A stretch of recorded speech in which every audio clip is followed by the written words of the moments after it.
If you're having trouble with your spinach, if it bolts and goes to seed before the leaves develop, why not try replacing your spinach with red orach?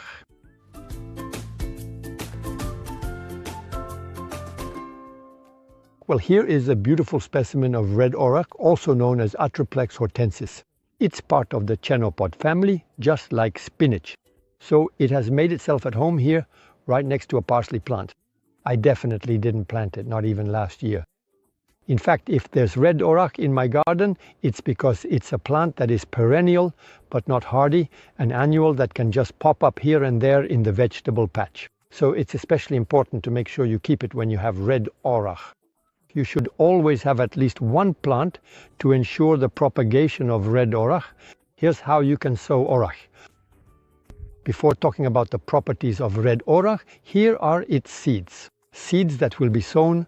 Often it's goldfinches that come to collect the seeds and spread them around the garden.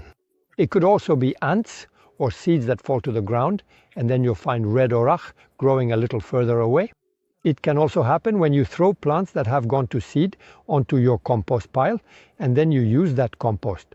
That's how, and it's often in this way, that I find red orach in my garden. So it's sown in exactly the same way as spinach. You make a furrow, pour plenty of water into the bottom of the furrow, and sow the orach seeds just like you would spinach. Let's talk a bit about the properties of red orach, which are the same, culinary properties I mean, since they're the same as spinach.